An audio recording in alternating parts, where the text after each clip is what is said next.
Thank you for tuning in to the 2025 Masters Tournament, a Tier 2 National Crokinole Association event hosted by the Queen City Crokinole Club. In this elimination match, we have the team of Ryan Buhr and Jamie Harter partnered together as the Wrecking Balls. Ryan Buhr is this year's Columbus Singles Champion, and Jamie Harter most recently won the Crokinole World Cup out in Budapest, Hungary, partnered with Linder Wendt.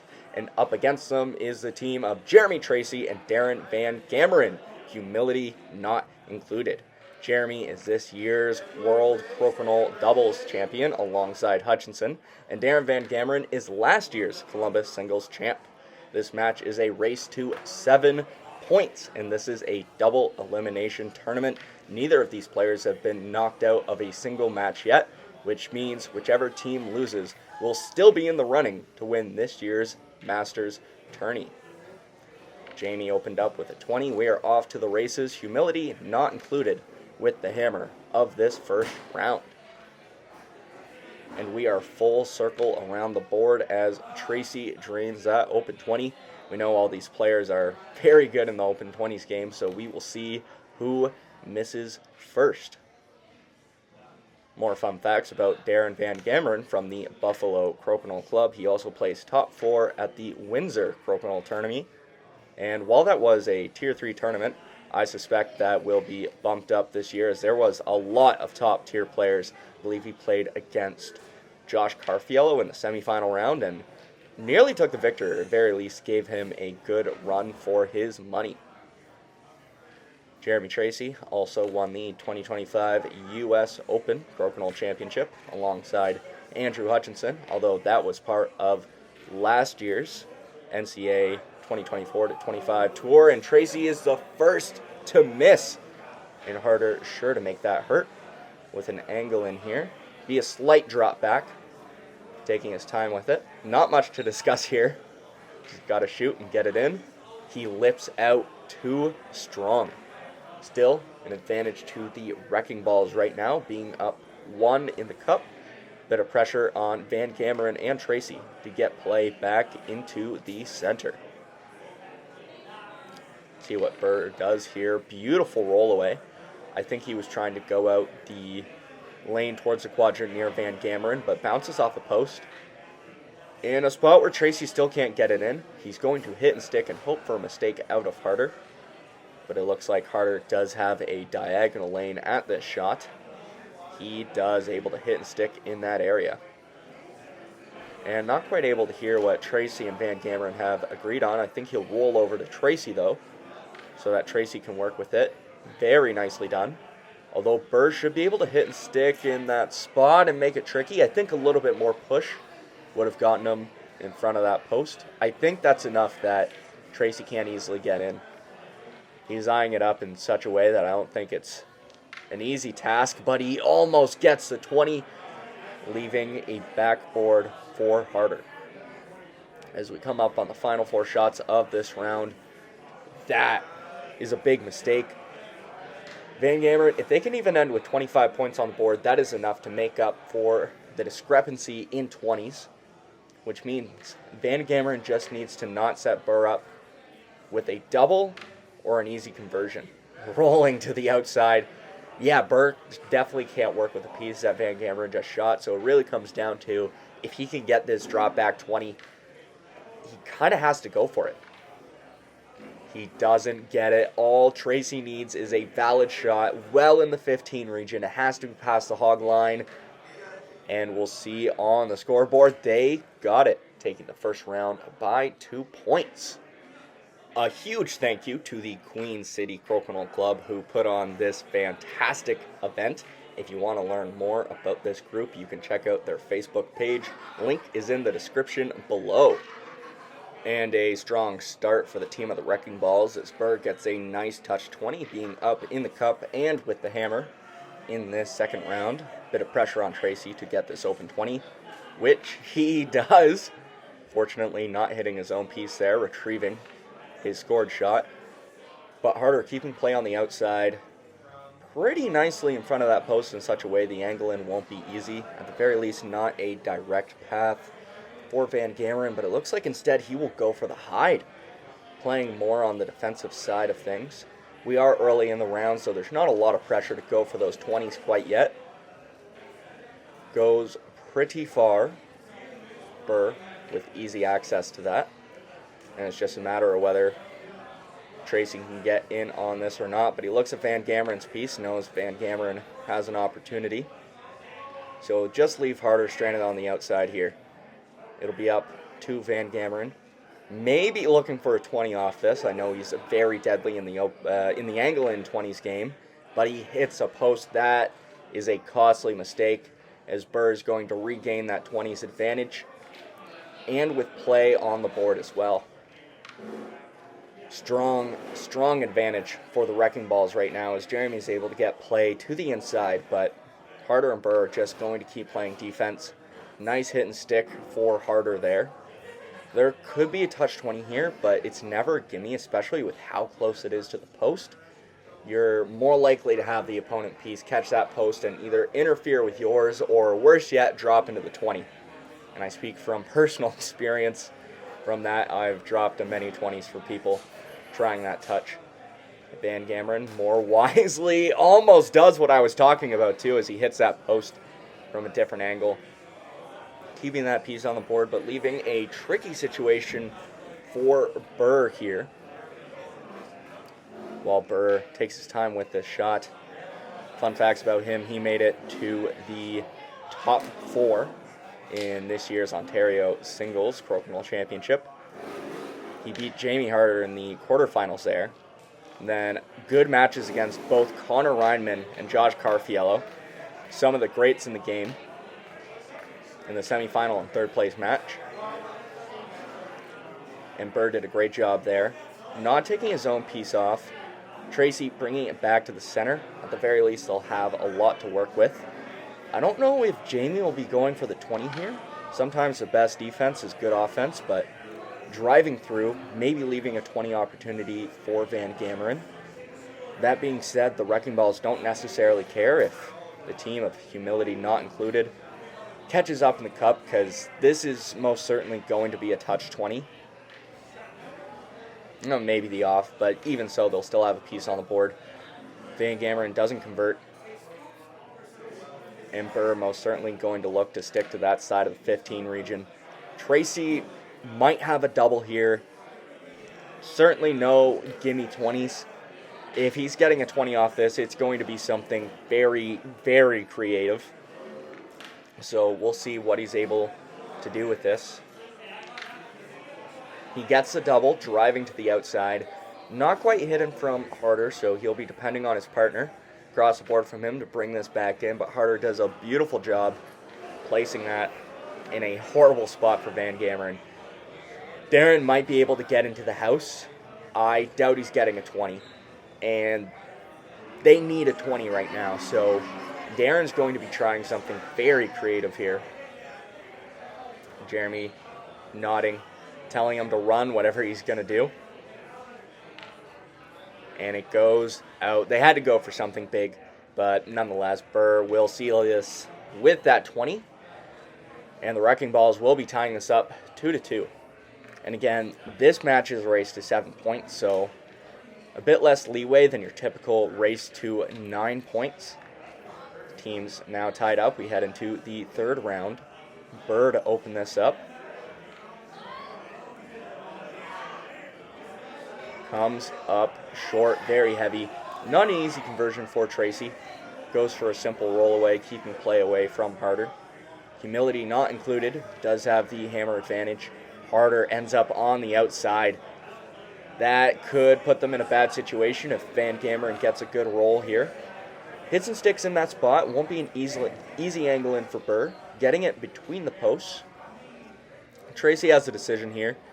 He can either bump it from the outside and leave his piece on the far side of the board from Harter, but it looks like he's going to take the diagonal lane in instead.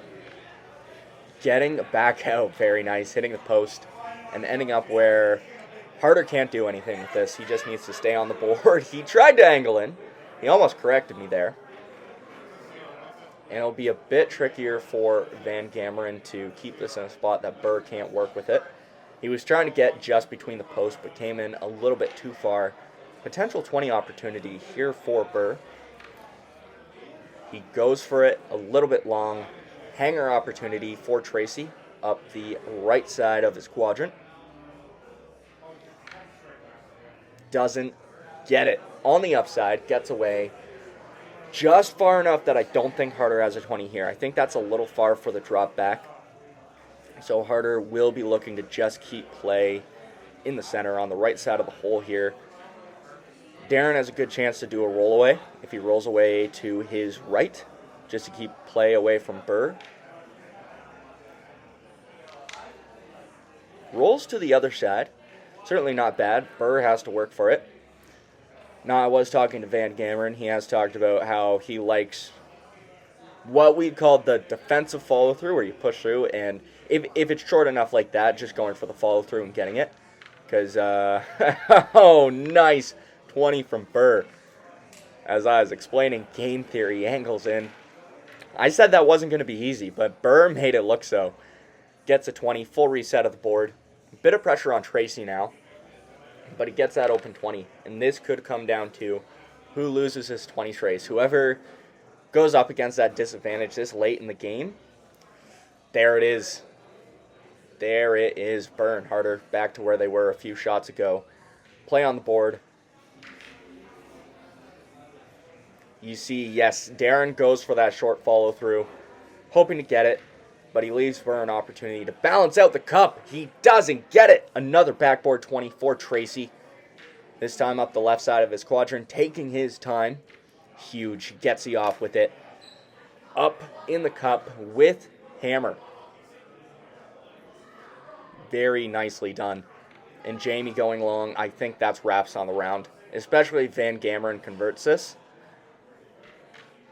He doesn't. That being said, only way Buhr and Harter win realistically is if they convert their next two shots. Buhr doesn't convert on the follow-through. The wrecking ball is not mathematically out of this round, but Harter will have to convert a 20 on his next shot. We'll see what Jeremy does here after, I'm assuming, a bit of friendly chirping. Harter has to get the follow-through 20 to make Van Gammeren shoot. He doesn't get it. Van Gammeren can trough a shot. It looks like he will. Van Gammeren opting to toss a final shot in the gutter. Guarantees them the win of the third round. This is a Tier 2 National Crokinole Association event, a part of the 2025-26 tour. If you want to learn more about upcoming events, the results from this tournament, how your favorite players are doing, you can check that all out on the National Crokinole Association website. Link is in the description below. The wrecking ball's first to miss on Harter's first shot in the Open 20s race. Van Gammeren rolling away. I thought the 20 was there, and I don't know if Van Gammeren was going for it, but either way, that was a nice roll. Buhr sticking in that spot. We could see Jeremy just run this 20. He instead goes to the outside. That might have been what he was intending to do, but a smirk on his face, I don't know, and I wish I could hear Jeremy right now to see what exactly he was saying, but nonetheless, on the outside and in a low-scoring region as well. Buhr needs to be careful here. If he does that takeout, could be getting awfully close to a Brubaker situation, and I'll explain that once we get to it. We'll see what Harter does with this shot exactly. Looks like he's going for the single. Yeah, he peels. That's what they needed to do. If he kept that on, then Van Gammeren would just play to the far one from Buhr. Tracey would just play to the far one from Harter, and they'd be hooped. They'd be burning a few shots. Nonetheless, that's not what happened. Van Gammeren keeping the opponent piece on, just extending play on the outside as much as they can, and it's in a spot where at the very least Buhr can't bring it into the house. Buhr appeals that shot, perhaps wisely. Although, if Harter had been able to angle in on one of those, that could have been advantageous. So you could argue either way what Buhr should have done there. Tracey sure to... Oh, he gets the off. And cuts off any angle-in opportunity for Harter. It's going to be very tough for him to get into the house. Looks like he will instead go for the hide. That seems to be the theme for the players here as he gets very nicely behind a post and with the off. I didn't think that piece was going to go, but forcing Van Gammeren to shoot through Hogan's alley. Can he get it? He does, but he loses his shooter. Very nicely done. That was a very tough get, and he got it. Left Buhr with the open 20, and he can't capitalize. That was their opportunity, and Tracey's just going to bring it right back out. Man, I stand corrected. Almost got a 20. Tracey having a laugh about that. I'm sure Van Gammeren's making fun of him in some friendly way nonetheless. See what Van Gammeren does here. He'll want to be careful not to hit and stick in this spot.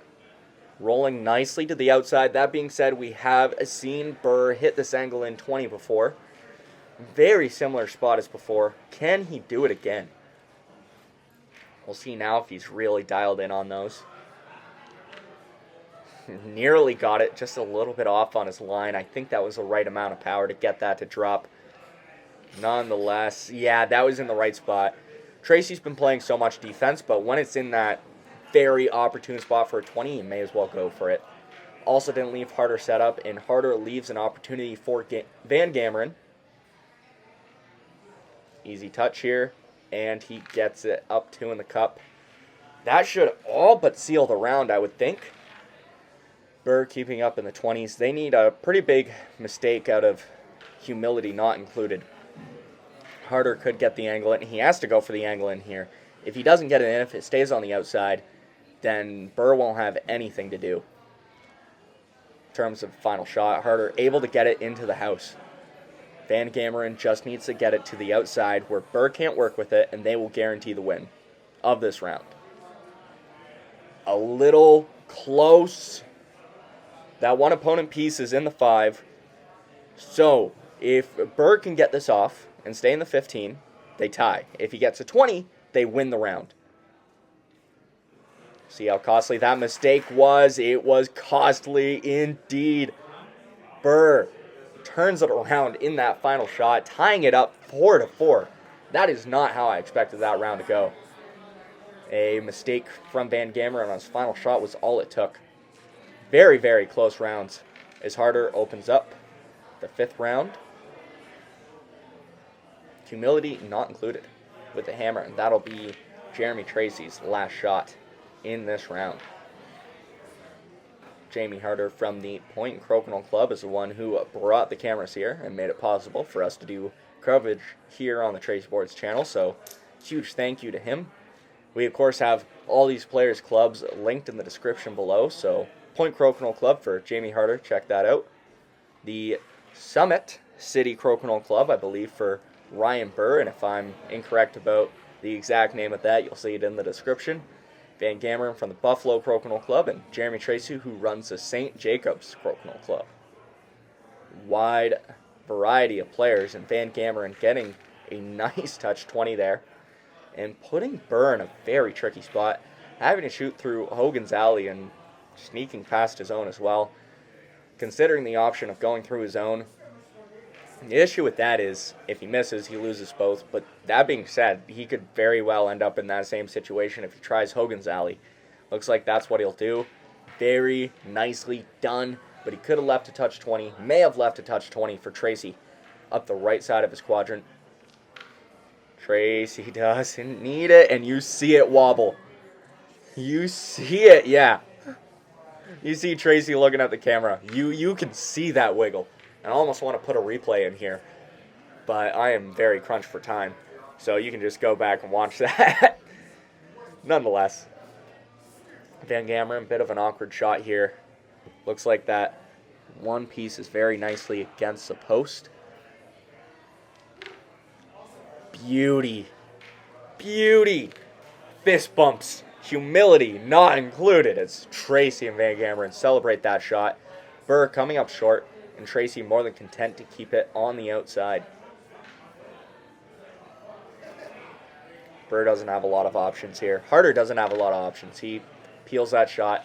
Backboard left for Van Gammeren. Opportunity to go up 320s in the cup. He gets it. That was a heavy hanger too, so well done on that shot. Buhr and Harter need a lot of mistakes out of their opponents if they want to get back into this round. And it starts here as Tracey goes a little bit long. Not an easily convertible 20 here. And it certainly wouldn't be done like that as Harter drives into the post. And a nice bump and run from Van Gammeren. And with that, unless Buhr and Harter convert their next 3 shots, Buhr converts 1, but if Tracey gets an open 20 here, he will seal this round. And he does.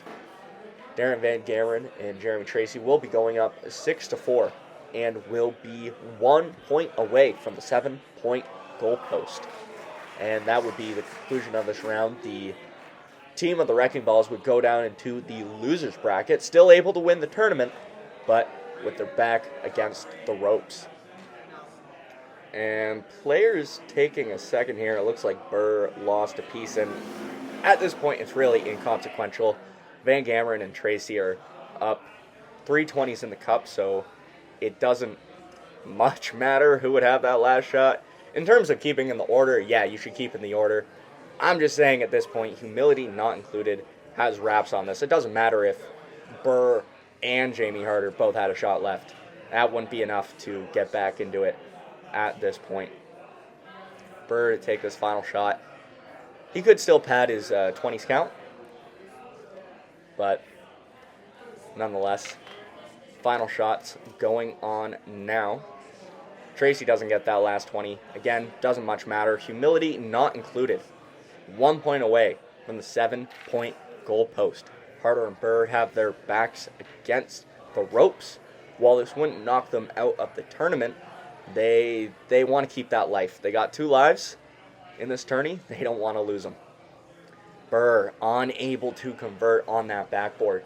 And that could be costly. We're going to see Tracey drive through his own here for a 20, which he gets. Now up in the cup. They are playing against the Hammer, and the Wrecking Ball is about to have 2 pieces on the board. That being said, with the level of players here, not necessarily a huge advantage, as both Tracey and Van Gammeren very capable of hitting 20s. Jamie doesn't get the off. No doubles here. And with the points on the board, depending on where that black piece is, they could either be tied or up by 5. Van Gammeren sticking in that spot. Buhr left with nothing nice to work with here.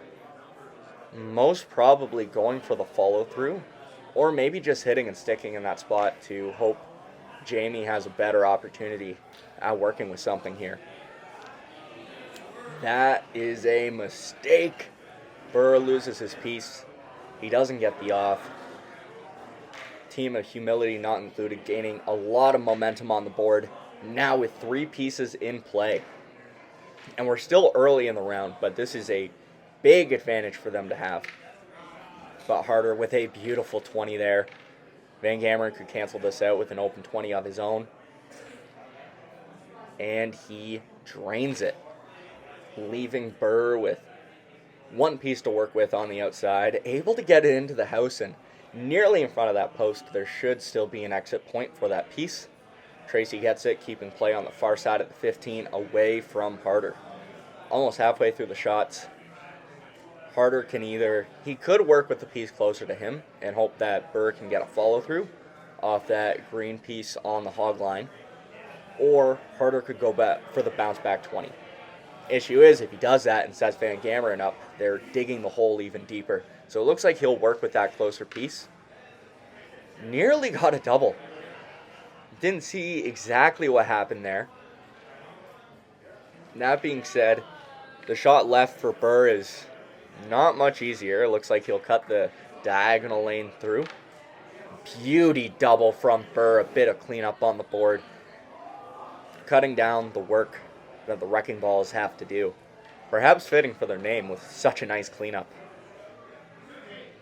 And perhaps one of them in the comments will let me know the inspiration for their name. Harter nearly bounces back off a post into the 20. But a nice drop back left for Darin here. If he gets a lot of wax on his piece, he could go for it.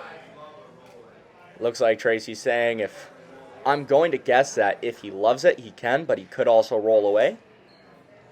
Van Gammeren could keep it on the defensive. We'll see what he did here. He stayed pretty close to the center. This is the opportunity for the Wrecking Balls to get back into this round. Buhr unable to convert.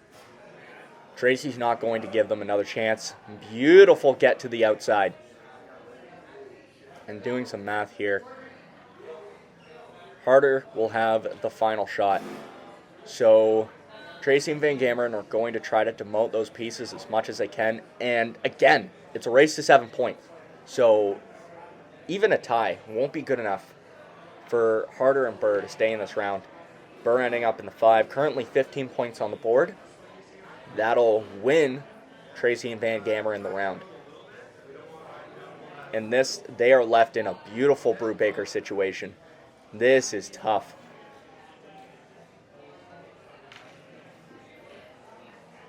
Yeah, this is the round. This is it. Tracey and Van Gammeren have won.